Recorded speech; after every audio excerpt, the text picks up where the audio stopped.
अस्सलामु अलैकुम वरहमतुल्लाहि वबरकातुहू। बिस्मिल्लाहिर्रहमानिर्रहीम नहमदुहु व नुसल्ली अला रसूलिहिल करीम व अला आलिहि व अस्हाबिहि अजमाइन अम्मा बाद। मोहतरम भाइयों, बुज़ुर्गों, दोस्तों, एक सवाल आप तमाम लोगों से मैं करना चाहता हूँ। जब से मुसलमान लड़कियों के इर्तिदाद का मसला आया है, मैं ये देख रहा हूँ सोशल मीडिया पे लड़कियों को कोसा जा रहा है। लड़कियों की ही इस्लाह और तरबियत करने के लिए जलसे जुलूस हो रहे हैं। यही बात कही जा रही है कि लड़कियों के इस्लाह की ज़रूरत है, लड़कियों के तरबियत की ज़रूरत है, लड़कियों को बचाओ, लड़कियां ऐसा कर रही है, लड़कियां वैसा कर रही हैं। लेकिन क्या इसमें मर्दों की कोई ज़िम्मेदारी नहीं है? आज मैं उन मुद्दों पर बात करने वाला हूँ जिसमें मर्द कसूरवार है ये सारे हालात के लिए। सबसे पहली चीज़, हमारे घरों में हम लड़कियों की जो तालीम और तरबियत करते हैं, नफ्सियाती तौर पे हम लड़की को दूसरे दर्जे की मखलूक समझते हैं। हमारे घरों में लड़कों को तरजीह दी जाती है, हमारे घरों में लड़कों को आगे बढ़ाया जाता है, हमारे घरों के अंदर लड़कियों को कहीं पे बोलने का हक़ हासिल नहीं होता है, लड़कियां उनके मर्ज़ी की तालीम नहीं हासिल कर सकती है। लड़कियों पे हज़ारों किस्म की जो पाबंदियां जो गैर शरई होती है, गैर शरई जो पाबंदियां हैं, जैसे हिजाब है, पर्दा है, वो उसमें रहते हुए भी जो गैर शरई हमने उन पे पाबंदियां लगाई हुई है, ज़बरदस्ती की उनके ऊपर जो सख्तियां हैं, ये तमाम चीज़ें लड़की के दिल में एहसास कमतरी पैदा करती हैं। आप चैनल पे जाइए हमारे, और वहाँ पे डॉक्टर समीर कुरैशी जो बहुत बड़े साइकाइट्रिस्ट हैं, उनका मैंने इंटरव्यू लिया था और इस मसले पे हमने बात किए थे, नफ्सियात के ऊपर। लड़कियों के अंदर एहसास कमतरी क्यों पैदा होता है, उसके अंदर डॉक्टर समीर कुरैशी साहब ने ये बतलाया था कि हम लड़कियों को अटेंशन नहीं देते हैं। हमारे घरों में लड़कियों की छोटे छोटे चीज़ की तारीफ़ नहीं करते हैं और वहीं लड़कों की बड़ी बड़ी तारीफ़ें की जाती हैं।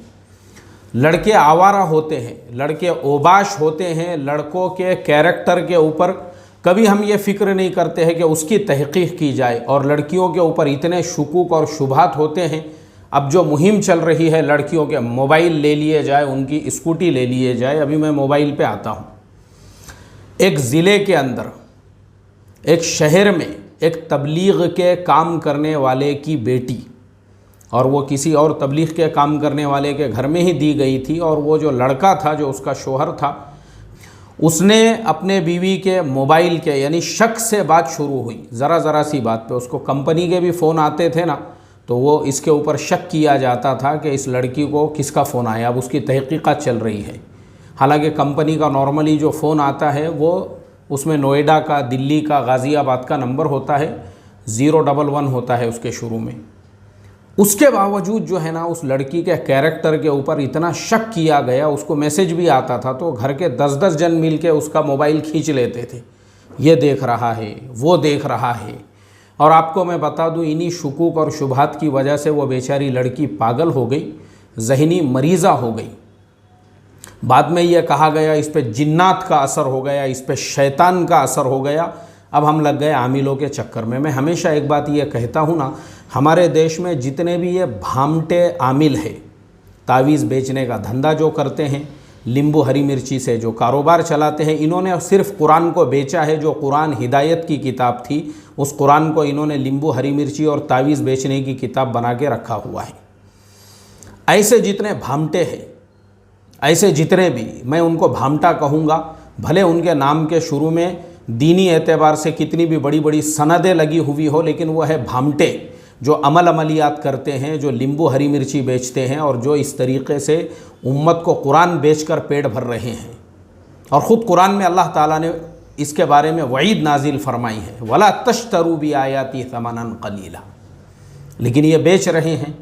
अब वो ऐसे आमिलों के चक्कर में पड़ गए। हाँ, लड़की पागल हो गई। अरे तुमने बनाए उसको पागल, क्योंकि तुम्हारा समाज वो समाज है, सड़ा हुआ समाज, गंदा और गलीज़ समाज, जिस समाज के अंदर तुमने लड़कियों को सिर्फ पैर की जूती समझा है। तुमने ये समझा है लड़कों के कैरेक्टर तो बहुत अच्छे हैं, इसलिए उनको पूरी इजाज़त है, वो रात में 2-2 बजे तक बैठ सकते हैं। वो रात में 4-4 बजे तक चबूतरों पे वट्टों पे बैठ सकते हैं, वो आवारागर्दी कर सकते हैं, वो गुटखे खा सकते हैं, वो सिगरेट पी सकते हैं, उनको पूरी इजाज़त है। पाबंदियाँ तो लड़कियों के लिए है कि उसको कंपनी का फ़ोन भी आ रहा है तो उसको तुमने मेंटल पेशेंट बना दिया, जहनी मरीज़ा बना दिया और उसको पागल बना दिया तुमने। और जब वो पागल हो गई फिर क्या बोल रहे, इसके आंख पे शैतान आ रहे, बोले जिन्नात आ रहे, फिर लाओ आमिल साहब को। अब आमिल साहब के चक्करों में पड़ गए, आमिल साहब को बुला के लेकर आओ। अब आमिल जो है, मैंने कहा ना ये भामटे आमिल, ये भामटे नींबू हरी मिर्ची तावीज़ बेचने वाले भामटे, इन्होंने उम्मत को इसीलिए ये जिहालत का फ़ायदा उठाकर, आपको हर गांव में ऐसे 2-4 भामटे मिलेंगे। क्यों है हमारे गांव में ये आमिल की ज़रूरत क्यों है? क्योंकि तुमने लड़कियों को नफ्सियाती मरीज़ा बनाया और तुम लग गए, इसके ऊपर रूह आ गई, इसके ऊपर जिन्नात आ गया, इसके ऊपर शैतान आ गया। अब वो लड़की जो है बेचारी, वो लड़की को इस तरह से इन्होंने टॉर्चर किया, उसको इस तरह से मेंटली जो है हरास किया, वो लड़की जो है दूसरे-तीसरे दिन पता चला वो लड़की का इंतकाल हो गया।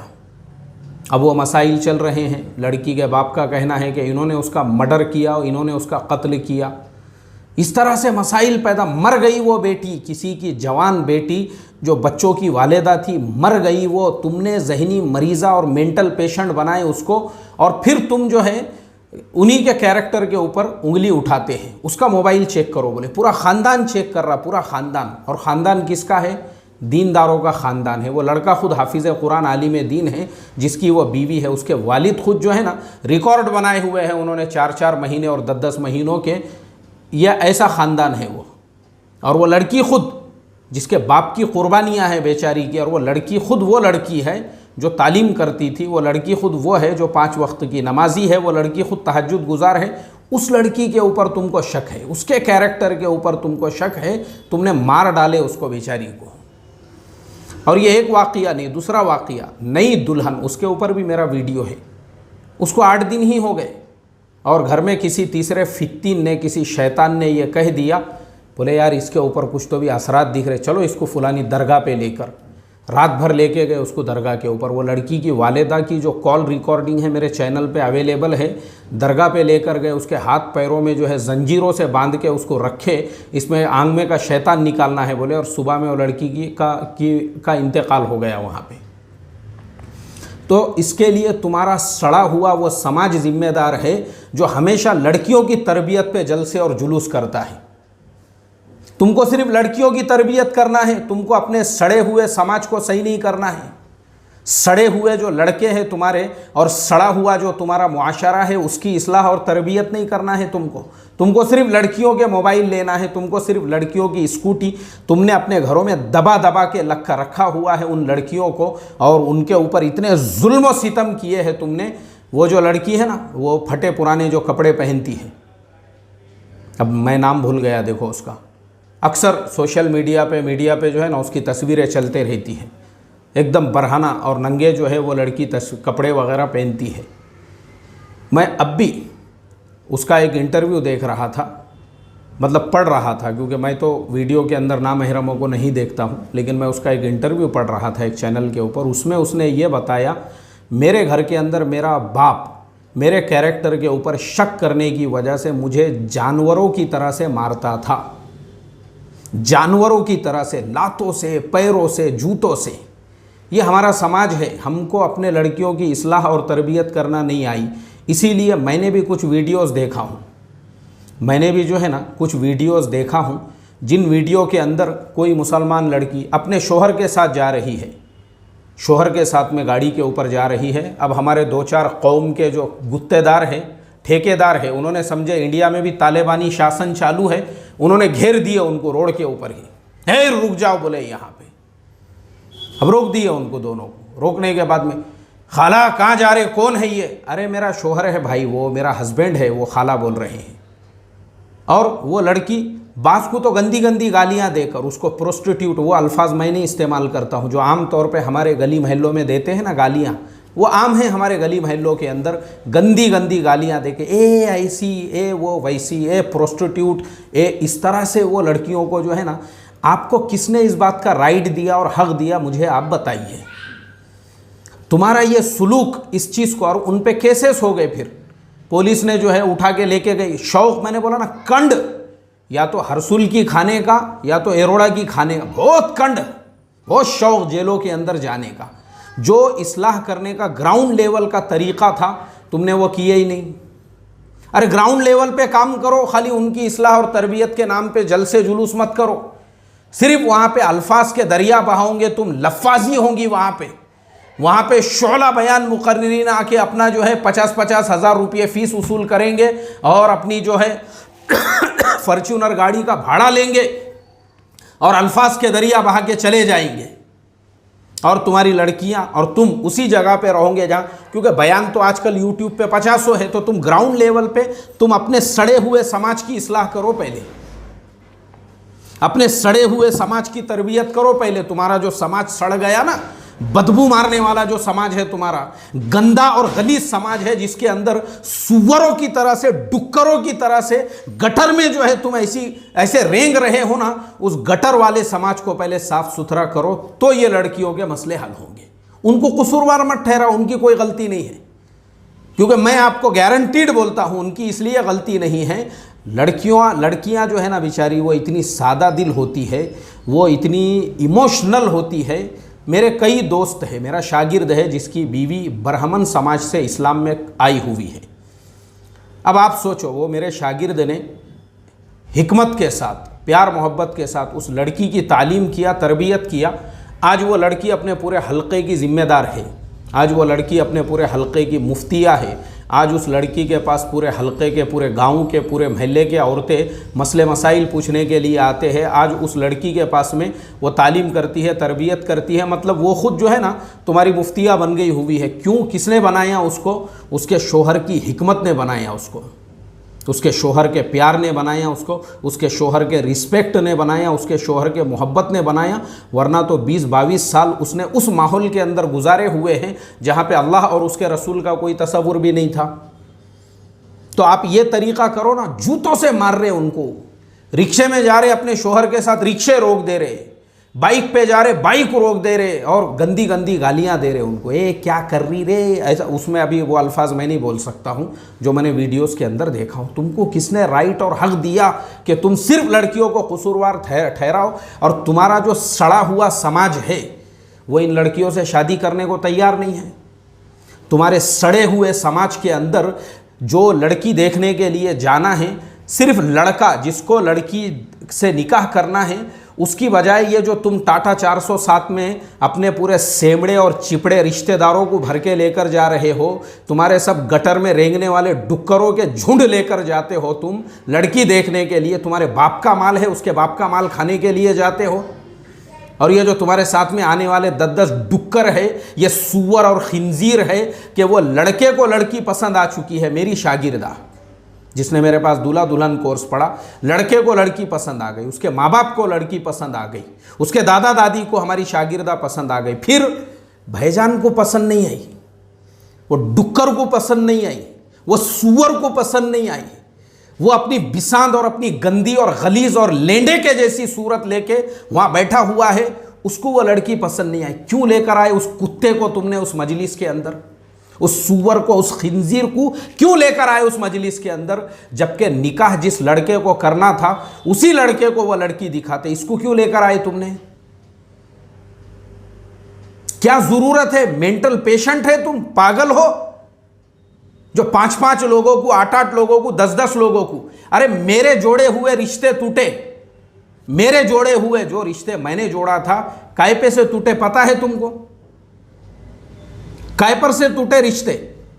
लड़के को लड़की पसंद आ गई, उसके माँ बाप को लड़की पसंद आ गई, उसके भाइयों को लड़की पसंद आ गई, सबको पसंद आ गई। फिर गली में का एक सेमड़ा चौधरी लेकर आए। गली में जो सेमड़े चौधरी फिरते ना, जो हमारी मेंटालिटी ऐसी बनी हुई है, अपने को समझता नहीं भाई उतना, अपने रफीक भाई, अरे बहुत तजुर्बा है उनको, लो ना उनको भी साथ में बोले।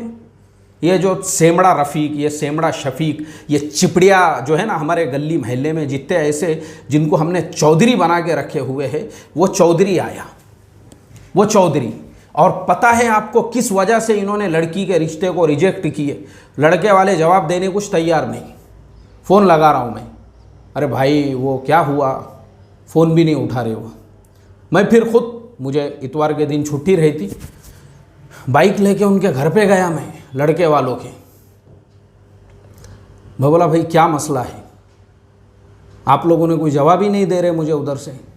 तो वो जो लड़की के वालिद साहब थे वो मुझे बोलने लगे, बोले यार मुफ्ती साहब वो मसला ऐसा है ना, लड़की का सब अच्छा है, बोले माशाल्लाह लड़की ग्रेजुएट है, और ऐसे ही बोले वो लड़की जो है ना पढ़ी लिखी भी है, और इसी तरह से बोले वो ऐसा खुजाते हुए कभी इधर खुजा रहे, कभी नारियलों के बीच में हाथ डाल के उसको झटक रहे, सब अच्छा है बोले वो लड़की वालों का। मैं बोला फिर मसला क्या है?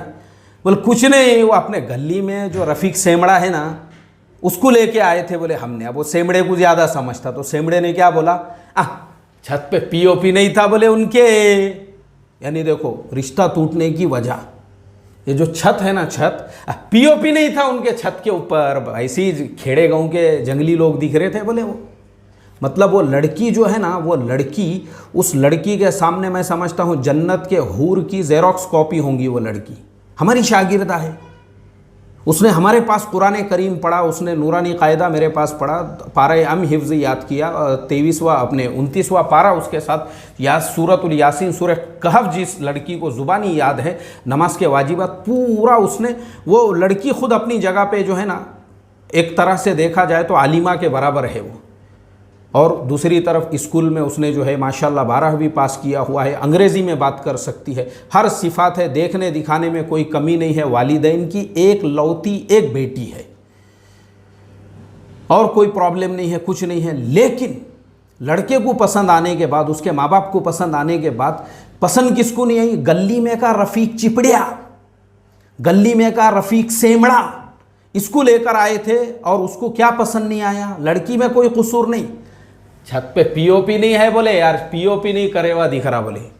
इस पर से उन्होंने जो है वो रिश्ते को रिजेक्ट किया। अरे तुम सड़े हुए लोग हो, तुम पहले अपने आप को, अपनी जो सड़ांध है, अपनी जो गंदगी है, गिलाजत है ना, वो दूर करो। पहले सड़े हुए गटर में रेंगने वालों, पहले अपनी इस्लाह और तरबियत करो। ये लड़कियों के ऊपर जो तुम उंगलियां उठा रहे हो, अरे तुम खुद गटर में रेंगने वाले सुअर हो, डुक्करों के जैसा ऐसा डू डू डू कर रहे हो गटर के अंदर, और तुमको सारी गलतियां वो लड़कियों में नजर आ रही है। मसले तो तुम्हारे हैं कि तुमको लड़कियों के वहां जो है पूरे गांव को रिश्ता देखने के लिए ले जाना है और ऐब निकालने का है छत में।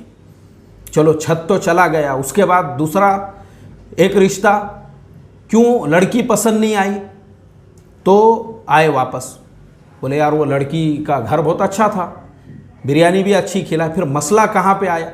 रेलवे स्टेशन बराबर नहीं है उनका, रेलवे स्टेशन, इसको जहेज़ में रेलवे स्टेशन चाहिए था वहाँ का। अरे क्या तुम्हारे मसाइल मुसलमानों, तुम खाली लड़कियों को कसूरवार ठहराओ, तुम अपने सड़े हुए समाज की इस्लाह मत करो। ये डुक्करों के झुंड जो तुम लड़की देखने के लिए लेकर जाते हो वो बंद मत करो तुम। और लड़कियों में कसूर, तुम छोटी छोटी बात पे से रिश्ते तोड़ो। लड़की की नाक ऐसी है, वो जो साथ में आए हुए रहते ना, तुमने एक एक आईना अपने साथ में लेकर आना चाहिए ताकि अपनी भी सूरत देखो उसके अंदर। जो मर्द है वो कैसे जॉनी लीवर के जैसे नज़र आते हैं, जो मर्द है उनके थोबड़े पे कैसे बड़े बड़े गड्ढे पड़े हुए हैं, वो अपनी सूरतें देखे उसके अंदर तुम कैसे हो। जो तुमको लड़की के अंदर ऐब नज़र आ रहा, उसकी नाक बराबर होना चाहिए, आंखें, और ये जितनी रानू मंडल के सूरत की जो औरतें रहती ना साथ में, सारी जितनी भी ये रानू मंडलें जो रहती, इनको सबको एक एक आईना देखना, पहले अपना थोबड़ा देखो आईने के अंदर, लड़की में ऐब निकालने से पहले। ये सारी जितनी भी रानू मंडल के सूरत की औरतें रहती ना वहाँ पे आई हुई, लड़की की हाइट बराबर नहीं दिख रही, ये खुद 3.5 फीट की है, लड़की के बाल बराबर दिख रहे नहीं, तेरा खुद आधा टकला हो गया है, लड़की की सूरत थोड़ी सांवली दिख रही है। अरे तेरे को अंधेरे में बच्चों ने देखे ना, डर जाएंगे 2-4 बच्चे, ये जिन्नातनी कब्रस्तान में से उठ के कहाँ से आ गई बोल के। अपनी सूरत देख पहले लड़की के अंदर ऐब और नक्स निकालने से पहले। जितने लोग ये लड़कियों के अंदर ऐब और नक्स निकालते हैं, मैं आपको बताऊं तो तुम्हारे सड़े हुए समाज की इस्लाह करो रे। पहले लड़कियों के ऊपर उंगलियां उठा रहे, उनके मोबाइल ले लो, उनकी स्कूटी ले लो, और गैरों की साजिश है इसके अंदर। मुझे बताओ ये रिश्ते देखने को जो जाते हैं इसमें क्या आरएसएस की साजिश है? कौन सी इसमें बजरंग दल की साजिश है, इसमें कौन सी बीजेपी की साजिश है, कौन सी यहूदियों की साजिश है? वो आए थे तुम्हारे घर का पीओपी चेक करने के लिए। उन्होंने आके बोले तुम्हारे को उनकी प्लेटें जो है पुराने जमाने की है। ये जो छोटी छोटी बात पे तुम एक जलील और नीच, एक ऐसी कौम है जो लालची है, जिनको पैसे चाहिए लड़की वालों से, हुंडा चाहिए तुम्हारे को, इसलिए ये तुम्हारे लड़कियों के सारे मसाइल है। अरे हम जाते हैं उन लड़कियों के घरों पे, हमको पूछो उन लड़कियों के मसाइल क्या है। हम गए हैं झोपड़पट्टी एरियो में, हम गए हैं बड़ी बड़ी हाईटेक सोसाइटियों में समझाने के लिए, तब जाके पता चलता है कि बड़ी बहन की उम्र 40 साल से ऊपर हो चुकी है, और उसको जब भी रिश्ता देखने के लिए लोग आते थे, बिल्डिंग के लोग ही बहकाने का काम करते थे। गली के जो डुक्कर और सुअर और खिंजीर है, जो चबूतरों के ऊपर बैठे हुए, वो रिश्ता देखने वालों को वो बहकाने का काम करते थे। और कहाँ पे आए थे आप लोग? फुलाने के वहाँ रिश्ता। अरे तुमको मालूम नहीं क्या, वो लड़की बहुत मनूस है, इससे पहले भी 10 लोग आके गए, जमता नहीं बोले उसका कुछ। देखो आप मुझे आप बताइए, ये मैं बता रहा हूं ना, हम एक सड़े हुए समाज में रहते हैं, डुक्करों खिंजीरों जानवरों के बीच में। हमको ये सड़े हुए समाज को साफ सुथरा नहीं करना है, और लड़कियों की ही गलती है। हम गए हैं उस घर के अंदर, छोटी बहन को समझाने के लिए गए, जिसने अपने लिए जो है रिश्ता ढूंढ ली, उसको समझाने गए। भाई आपकी उम्र कितनी है? बोले मेरी उम्र 26 साल है। 26 साल तक उसको मुसलमान लड़के के रिश्ते क्यों नहीं हुए? उसके रिश्ते, बाप गरीब आदमी हैं, कुछ उसको ज़्यादा आमदनी नहीं है, उसकी नहीं हुई तो फिर बेचारी ने अपने हिसाब से जो है एक आशिक तलाश कर ली, उसके साथ में उसने कोर्ट मैरिज के लिए एप्लीकेशन दे दी। फिर हम गए समझाने को, तो बड़ी बहन से हमारी बात हो रही, तो हमने बोले आपा आपका निकाह क्यों नहीं हुआ? बड़ी का नहीं होने दिए हमारी कौम ने, हमारे समाज ने, हमारा जो सड़ा हुआ समाज है, जिसको पैसे चाहिए और जिसको जो है जहेज चाहिए और जिसको हुंडा चाहिए। तो छोटी बहन ने देखी भाई बड़ी की उम्र 40 साल के ऊपर हो गई भी, अपने को भी ऐसी एड़ियाँ रगड़ना पड़ेगा, इसलिए अपन अपना इंतज़ाम कर लो। ये जो हमारा जो सड़ा हुआ समाज है, और सड़े हुए समाज के अंदर ये जो हमने पूरी गंदगी फैला के रखी हुई है, इसको साफ करो ना रे, पहले इसको साफ करो। चाय के वास्ते, चाय जैसे जिंदगी में कभी डकलों ने चाय नहीं पिए थे, चाय की वजह से बारात वापस लेकर जाने वालों और चाय की वजह से लड़की के बाप पे प्रेशर करने वाले कुत्तों, तुम कब सुधरोगे मुझे ये बताओ। डुक्करो, तुम पहले अपनी इस्लाह करो। जो एक चाय के वास्ते तुमने जो है ना, मेरे दोस्त है, उनके खुद के साथ ये वाक़या पेश आया। लड़के वालों ने निकाह खानी की मजलिस में जंग की है उनके साथ। क्यों? बोले हमारे मेहमानों को चाय नहीं पिलाए तुमने। मुझे जब पता चला, मुझे इतना अफसोस हुआ, इतना अफसोस। मैं बोला यार, मैं जमात में था उस वक्त में। मैं बोला साला मेरे को पता चलता वहाँ चाय का ऐसा मसला है तो एक आधा टैंकर भर के चाय मैं लेके चले जाता था। हर बाराती को जो है ना, मैं खुद पाइप लेके खड़े रहता था, जाओ गेट में से मैं आपको नहलाता हूँ बोल के, चाय में नहाते हुए जाओ। अरे कौन से समाज में जी रहे तुम अपनी इस्लाह नहीं करेंगे? कुत्ते और डुक्करपन से बाहर निकल के तुम चाय की वजह से जो है रिश्ते तोड़ दोगे, चाय की वजह से तुम जो है जंग करोगे उसके अंदर, और चाय की वजह से लड़कियों के तलाक हो जाओगे, और गोश्त की वजह से, गोश्त बोटिया डलिया, और वो नहीं था क्या बोलते, लेग पीस नहीं था तो उसने कटोरा उठा के मार दिया वो बरतने वाले के, और जगह पे मौत हो गई उसकी। गोश्त खाए नहीं ज़िंदगी में, मतलब तुम्हारे 7 पुश्तों ने कभी ज़िंदगी में गोश्त नहीं देखे, हालांकि 3 टाइम गोश्त खा रहे हैं, फिर भी कुत्तों के जैसे डल्लियों के वास्ते झगड़े होना तुमको, और लड़की वालों से तुम्हारे को जो है डबल गोश्त चाहिए उसके अंदर। तुम अपनी इस्लाह नहीं करेंगे, तुमको बकरे का गोश्त चाहिए, तुमको बिरयानी ऐसी चाहिए, तुमको मीठा वैसा चाहिए, तुमको आइसक्रीम अनलिमिटेड चाहिए। तुम जिम्मेदार हो। तुम आज जो मुसलमान लड़कियां मुर्तद हो रही है, कोई कसूर नहीं है लड़कियों का, कसूर है इस सड़े हुए समाज का, और इस सड़े हुए समाज के गटर में रेंगने वाले डुक्करों, खिंजीरों और कुत्तों का, जिनको पैसे चाहिए, जिनको बिरयानी चाहिए, जिनको बकरे का गोश्त चाहिए, जिनको आइसक्रीम चाहिए, जिनको चाय चाहिए, और जिनका हिजड़ा दूल्हा, जिनका छक्का और नामर्द वो लड़का दूल्हा बन के जो आता है, उसको निकाह खानी के मजलिस में जोड़ा जो है ससरे का चाहिए। नामर्द और हिजड़ा है वो, जो लड़की वालों से 1-1, 2-2 लाख रुपये जोड़े के नाम पे जो ये करे ना, वो हिजड़ा, वो छक्का, वो नामर्द जो दूल्हा बन के बैठता है ना मजलिस के अंदर, तुम जिम्मेदार हो, तुम ये मुसलमान लड़कियों के जितने भी मसले मसाइल है, और तुम उनके नाम पे जलसे करते हो। लड़कियों की इस्लाह और तरबियत की जाए, और तुम क्या झक मारते बैठते हो? खाली उनकी इस्लाह तरबियत करो, उनके मोबाइल लो, उनकी स्कूटी लो और झक मराओ तुम यहाँ पे। तुम सब करो, अपना डुक्करों के जैसा जो है उसके बाप पे खुदकुशी की नौबत आने दो। अभी हैदराबाद के अंदर 3 बहनों ने रमज़ान से पहले एक साथ में खुदकुशी कर ली है, क्योंकि उनका बाप जो है वो गरीब था। अल्लाह माफ़ करे मोहतरम दोस्तों, सिर्फ लड़कियों के नाम पे तुम इस्लाह मत करो, तुम निकाह को आसान मत करो, तुम सादे मत करो। तुमको तो हॉल भी ऐसे चाहिए। मैं बैठा हुआ हूँ निकाह की तारीख के सिलसिले में मजलिस के अंदर, और वो लड़के का बाप साला 35 किलो का ऐसा बैठे हुआ सूखे हुआ मुर्गा बोकुड़ साला वो बैठे हुआ उस मजलिस के अंदर, और बोले यार निकाह जो है ना वो फुलाना जो हॉल है वहाँ पे करेंगे। अरे यार वो हॉल में नहीं करने का बोले अपने को निकाह। क्यों? रास्ते में कचरे की कुंडी आती। क्यों साले तू ख़ानदानी जो है अजमल अत्तर के कारखाने में काम करता, तू ख़ानदानी अगरबत्ती के दुकान वाला है तू।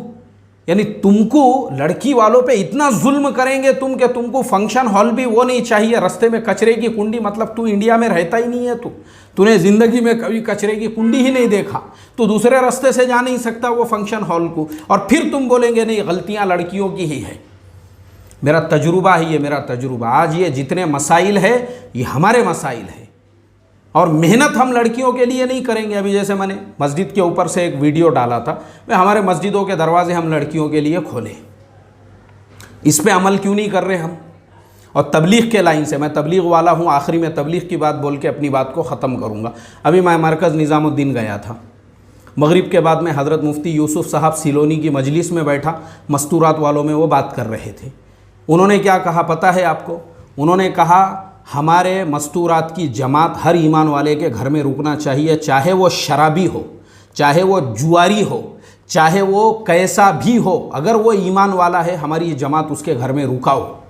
हमारा प्रॉब्लम ये हो रहा है, हमारे गलियों में, हमारे मोहल्लों में, हमारे मस्जिदों में ये जो मस्तूरात के स्पेशलिस्ट और एक्सपर्ट बन के जो लोग बैठे हुए हैं, पहले शुरू जो है ना इनकी लिस्ट फाड़ के फेंको। बोले अपने मस्जिद के अंदर जो रजिस्टर होगा ना उसमें जो नामों की लिस्ट है, ये मस्तूरात का स्पेशलिस्ट और वो मस्तूरात का एक्सपर्ट, वो लिस्ट निकाल के पहले फाड़ के फेंको। कौन बनाया रे तुमको स्पेशलिस्ट? कौन बनाया तुमको मस्तूरात के काम का एक्सपर्ट? और कौन तुम्हारे बाप का काम है ये जो तुमने अपने महल्ले में खाली 4 घर जो है तय करके रखे हुए हैं? ये करोड़पति का घर, वो हाजी साहब का घर, वो पाजी साहब का घर, सिर्फ वहीं मस्तूरात की जमात रुकेंगी और बाकी मुसलमानों के घरों में क्यों नहीं रुकेंगी? ठेका लेके रखे तुमने तबलीग का, दावत के काम का। मतलब तुम अपनी मनमानी तबलीग चलाओगे अपनी गली महल्लों में। हमारे बड़े वहाँ से बोल रहे शराबी के भी घर में तबलीग जो है मस्तूरात की जमात को रोको।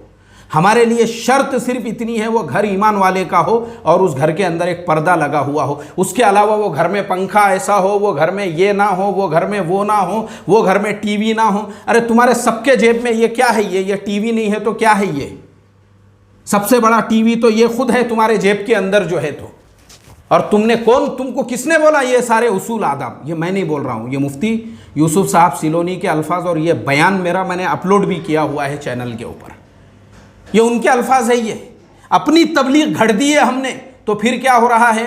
मस्तूरात की जमात सिर्फ मेहमानों के जैसा आके दर्शन दे रही है, ज़ियारत कर रही है। उस घर में आके जो है 4-5 दिन का क़ियाम, खाए पिए अपना चले गए। वो जो है ऐसा हो गया जैसा पिकनिक मनाने को आए थे, वो आके जो है अपने घर को, गाँव को वापस चले गए। उनके काम का कोई रत्ती बराबर असर तुम्हारे गली महल्ले में नज़र नहीं आ रहा है। क्यों? क्योंकि हर घर में तुम्हारी जमात नहीं रुक रही है। और ये कहा उन्होंने कि तुम शराबी के, जुआरी के, आम मुसलमान के घर में जब जमात नहीं दाखिल होने दोगे तो तुम क्या इस चीज़ का इंतज़ार कर रहे हो कि उसके घर की मस्तूरात मुर्तद हो जाए? उनके इर्तिदाद का तुम इंतज़ार कर रहे हो? तो आखिरी में मैं यही कहूँगा, मस्जिद के दरवाजे मस्तूरात के लिए खोलो, हर घर में मस्तूरात की तालीम को आम करो। हर घर में, हर महल्ले में, हर बस्ती में हमारी जो बड़ों की तरतीब है उस तरतीब से मस्तूरात की जो तालीम हो। और यहाँ तक कहा जिस इंसान के 3 दिन मर्दों में लग गए, 3 मरतबा 3 दिन लग गए, चौथी मरतबा मस्तूरात में भेजो। पहले ये कहा जाता था कि भाई एक आदमी का मस्तूरात में वक्त ज़्यादा क्यों लग रहा, अब ये देखो कि मर्दों में क्यों लग रहा, वो मस्तूरात में क्यों नहीं जा रहा, उसको चौथे हफ्ते में मस्तूरात के साथ भेजो। जितनी जमातें ज़्यादा से ज़्यादा हो सकती है वो मस्तूरात की निकालो और मस्तूरात के काम को आम करो। ये हमारे बड़ों ने ग्राउंड लेवल पे करने का तरीक़ा बताया, खाली जलसे जुलूस नहीं, लफ्ज़ी नहीं, बयानबाजी नहीं, जोशीली जज्बाती तकरीरें नहीं जिसमें खाली लड़कियों को ज़िम्मेदार और कसूरवार ठहराया जा रहा है और ग्राउंड लेवल पे कोई एक कौड़ी का भी काम नहीं है।